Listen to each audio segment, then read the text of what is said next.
शाळेबाहेर आपण जी मिरची खात होतो गोड, ती आपण आज बनवूया. त्याच्यासाठी लागणारं साहित्य घेतलेलं आहे. तांदळाचं पीठ घेतलेलं आहे आणि करकरीत मोहन घेतलेला आहे तेलाचा. हा तेलाचा मोहन घेतलेला आहे. तो मस्त असा एकदम एकजीव करायचा आहे. चला आता एकजीव करून घेतलेला आहे आपला तेलाचा मोहन एकजीव घेतलेला आहे करून. आता आपण थोडं पाणी घालून घट्ट मळून घ्यायचं आहे. चला आता मी असे गोले करून घेतलेले आहेत. आता एक लाल करूया आणि एक हिरवा करूया. त्याच्यावरती आता कलर टाकायचा आहे.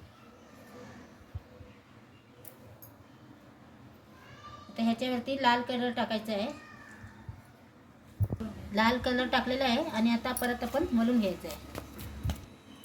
2 कलर बनवलेले आहेत, एक हिरवा आणि एक लाल. तर आता त्याची मिरची बनवूया.